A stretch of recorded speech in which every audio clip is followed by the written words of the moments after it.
चलिए भाई, नमस्कार साथियों, स्वागत है आप सभी का एमडी क्लासेस के यूट्यूब चैनल पे।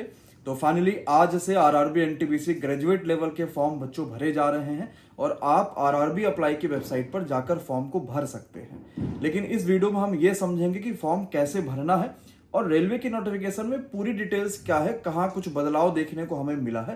तो इसलिए इस पूरी वीडियो को देख लीजिएगा। फिर अगले एक दो दिनों के बाद में या एक दो दिनों के अंदर ही अंदर मैं आपको बता दूंगा किस जोन में कहां से कितनी वैकेंसीज है, क्योंकि हर जोन में वैकेंसी भी नहीं है हर तरह की। तो सब कुछ देख के ही आपको 3-4 दिनों 5 दिनों का आराम से समय लीजिए, फिर फॉर्म को भरिए।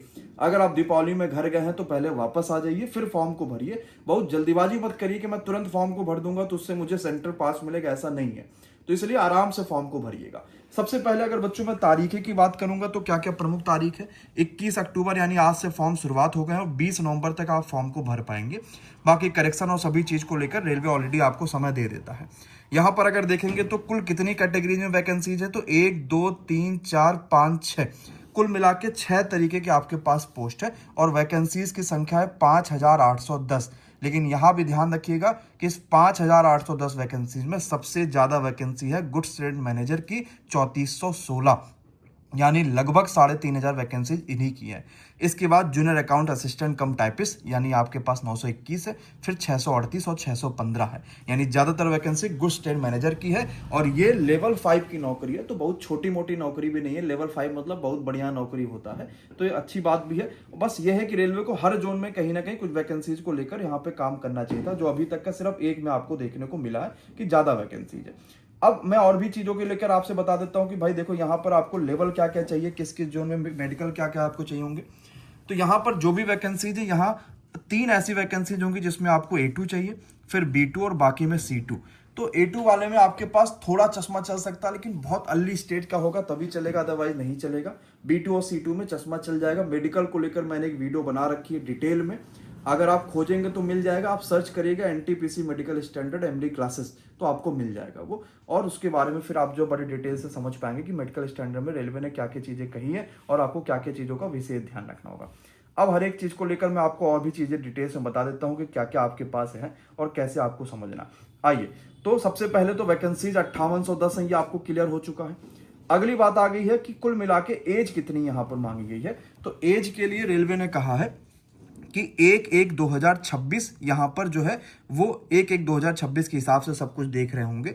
18 से 33 जनरल कैटेगरी की एज है। इसका मतलब ये हो गया कि जो भी जनरल कैटेगरी का बच्चा है वो अपर एज लिमिट जो होगा वो 1/1/2026 है, यानी वो 2 जनवरी 1993 के पहले ना पैदा हुआ हो, ये इसके आगे का पैदा हुआ होना चाहिए, और 1/1/2008 के बाद का ना हो, इसके बीच का होना चाहिए।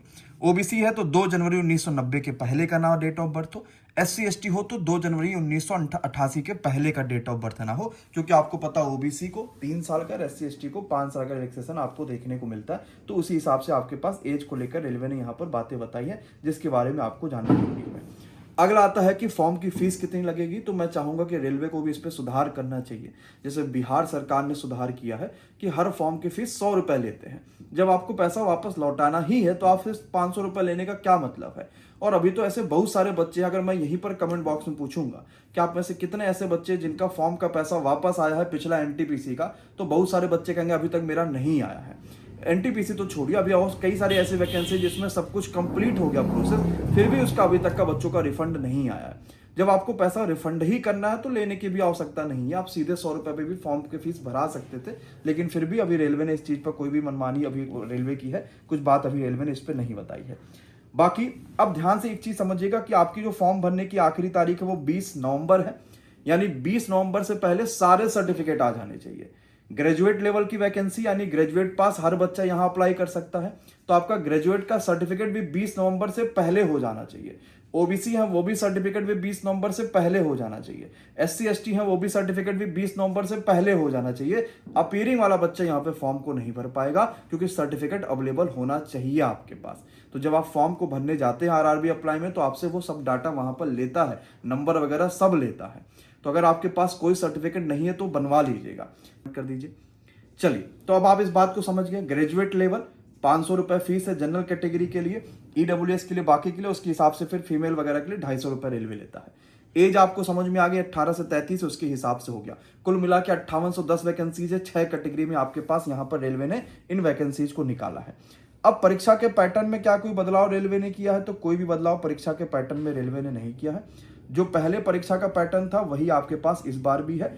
यहाँ पर आपके पास जो CBT 1 होता है, जिसको आप फर्स्ट स्टेज बोलते हैं, वहां पर 90 मिनट का समय मिलेगा। CBT 2 में भी इतना ही मिलता है। आपको 3 सेक्शन में पेपर होते हैं। पहला GS 40 नंबर का, मैथ्स 30 नंबर का, रीजनिंग 30 नंबर का, 40, 30, 70, 30, 100 यानी 100 नंबर का पेपर 100 क्वेश्चंस का होता है। 1/3 की नेगेटिव मार्किंग होती है। और यहाँ पर भी रेलवे ने कहा है कि पहला जो स्टेज है, the first stage is screening nature, मतलब आपको सिर्फ ये क्वालिफाई करना, इसका नंबर नहीं जुड़ेगा। इसके बाद ये सेकंड स्टेज के लिए बच्चों को बुलाएंगे और उसके बाद बच्चों का सेकंड स्टेज कराएंगे यानी CBT 2 कराएंगे। और यहाँ आप देखेंगे तो आपको CBT 2 के लिए भी डिटेल देखने को मिल जाएगा।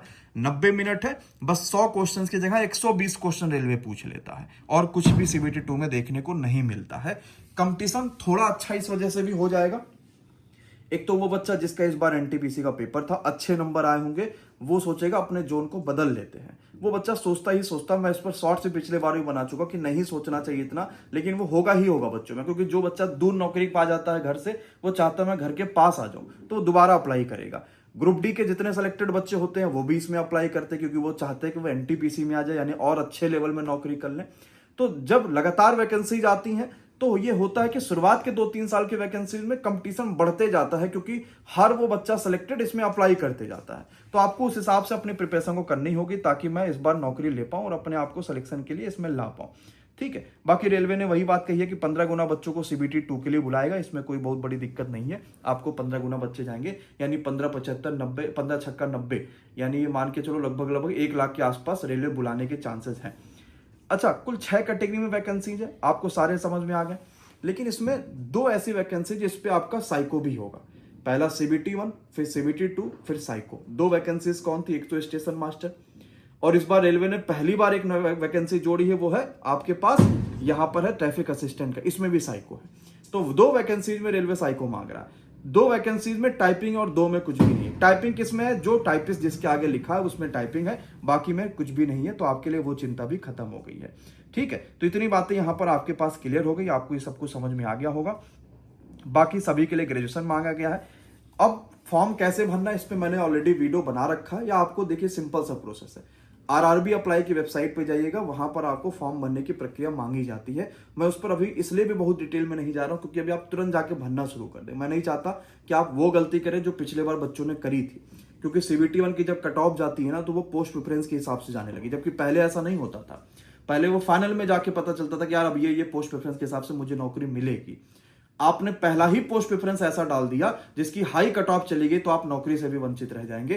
दूसरा तीसरा पोस्ट प्रेफरेंस में तो आपको मिलेगा, लेकिन फिर आपकी वो इच्छा जो थी वो नहीं हो पाएगी पूरी, आपको ध्यान रखना पड़ेगा। अब वैकेंसीज की अगर मैं बात करूंगा तो आप यहां पर देख पाएंगे रेलवे ने वैकेंसीज का ब्यौरा दे रखा है हर जोन में कि कहां कहां पे कितनी वैकेंसीज है। जैसे ये बैंगलोर का दे रखा, भोपाल का दे रखा, तो बैंगलोर में 241 वैकेंसी, भोपाल में 382, भुवनेश्वर, बिलासपुर, चंडीगढ़, चेन्नई और गोरखपुर। सबसे हाई वैकेंसी जो मुझे अभी तक मिली है इस वैकेंसीज में, तो बिलासपुर में है 864, लेकिन सिर्फ दूसरी, तीसरी, चौथी, 5वीं कैटेगरी में, यानी पहली और छठी कैटेगरी में यहाँ नौकरी नहीं है। अब कौन सी ऐसा जोन है जहां पर सब कैटेगरी में नौकरी? वो है कोलकाता। पहला, दूसरा, तीसरा, चौथा, 5वां, छठा, सभी 6 कैटेगरी में यहां पर पोस्ट है और टोटल पोस्ट है 685। तो सबसे हाईएस्ट वैकेंसी हो गया आपके पास बिलासपुर में, और सबसे उसके बाद आ गया आपके पास कोलकाता, और इसके हिसाब से फिर सभी जगहों पर जोन में वैकेंसीज है। यानी अगर मैं देखूंगा तो मुझे बिलासपुर में जो नौकरी मिल रही है, टोटल वैकेंसीज मुझे देखने को मिल रही है वो है 864। कोई भी ऐसा जोन नहीं है जहां पर 1000 से ज्यादा पद हो। इस पर मैंने एक वीडियो बनाई थी जिसको 4-4.5 लाख बच्चों ने देखा, तो मैंने कहा था कि सभी टीचर साथ आइए और RPF के तरीके से NTPC को क्यों नहीं बना सकते। हम सभी बच्चा एक बार 5810 पोस्टों पर अप्लाई करें, जिसका जैसा नंबर हो उस हिसाब से जोन चूज करे, जैसे रेलवे ने RPF में किया था। बताओ भाई, क्या सब राजी हो इस चीज के लिए? ये होना चाहिए ना। अब तो नोटिफिकेशन आ गई, अब फॉर्म भरना शुरुआत हो चुकी, अब कैसे होगा? तो जब कोई चीज मुद्दा उठ रहा होता तो आपको सोचना चाहिए कि अगर कोई टीचर, खास करके MD क्लासेस पर अगर मैं उस मुद्दे को उठा रहा हूं तो कहीं ना कहीं वो मुद्दे पर बात होनी चाहिए, आगे वो चीजें आगे पहुंचनी चाहिए। लेकिन बच्चा ही सपोर्ट में नहीं आता, बच्चों को लगता है यार इतने नौकरियां आ रही हैं, और ऐसे तो क्रीम में ही बच्चा ऊपर पहुंचेगा, मेरा तो होगा नहीं। तो पॉजिटिव नेगेटिव हर जगह है, तो मुझे लगता कि वो अच्छी चीज़ होनी चाहिए थी, उसमें बच्चों को इस तरीके से चीज़ें होनी चाहिए थी। तो ओवरऑल पूरी नौकरी का आपके पास मैंने डिटेल बता दिया, एनटीपीसी का ये फॉर्म आया है। अब मैं एक वीडियो बनाऊंगा जिसमें किस जोन में कितनी वैकेंसीज है। जैसे आपको स्टेशन मास्टर बनना है तो स्टेशन मास्टर के सबसे ज़्यादा पद कहाँ पर है, आपको ट्रैफिक असिस्टेंट बनना, उसके सबसे ज़्यादा पद कहाँ है, गुड्स ट्रेन मैनेजर के सबसे ज़्यादा वैकेंसी चाहिए तो उसमें भी सबसे ज़्यादा पद कहाँ पर है। तो मैं जोन वाइज वैकेंसीज बनाऊंगा, वो देखिएगा। फिर मैं जब ऑफिस पहुंचूंगा तब एक वीडियो बनाऊंगा कि आपको फॉर्म भरना कैसे है, प्रेफरेंस कैसे देना है, उसको देखकर आप फॉर्म भरिएगा। ये मत करिएगा कि नहीं बस फॉर्म भर ही देना, आप चाहे जो हो जाए गुरुजी वक्त भर ही देना, नहीं, वो जब बना दूंगा तभी उसको देखकर भरिएगा। ठीक है बच्चों, चलिए बाकी तैयारी के लिए अनुशासन बैच है ही, अभी मैं बैच स्टार्ट भी नहीं करूंगा, आप सिर्फ एडमिशन उसमें लेते चलिए। हम 6 नवंबर से बैच स्टार्ट करेंगे, ताकि फॉर्म भर लीजिए, ग्रेजुएट वाले भी, 12th वाले भी 28 अक्टूबर से फॉर्म भर लीजिए, कॉपी किताब नया खरीद लीजिए, टीम भी पूरी तब तक तैयार हो जाए, पुराना पेपर्स पढ़ डालें, वो पूरा उस पर प्रैक्टिस देख ले क्या नया हो रहा है इस बार। फिर हम 6 नवंबर से क्लासेस शुरुआत करेंगे। तब तक आपका अनुशासन बैच मात्र 560 का है, बिना किसी कूपन कोड के, और ये 5 नवंबर तक रहेगा। 6 नवंबर से क्लासेस हो जाएंगे तो आपका ये बैच में ऑफर खत्म हो जाएगा। ठीक है बच्चों, बाकी इस बैच पूरे वैकेंसीज को लेकर आप कितना एक्साइटेड है, कुछ और छूटा रह गया हो तो बताइएगा। मैं स्टूडियो नहीं हूं इसलिए नहीं वीडियो बहुत ज़्यादा आपको बता सकता है, या उतना डिटेल्स में आपको नहीं शायद समझा पा रहा हूँ, लेकिन जो भी कमी होगी या जो भी रह गया होगा वो जरूर कमेंट बॉक्स में बताइएगा। धन्यवाद बच्चों, शुक्रिया।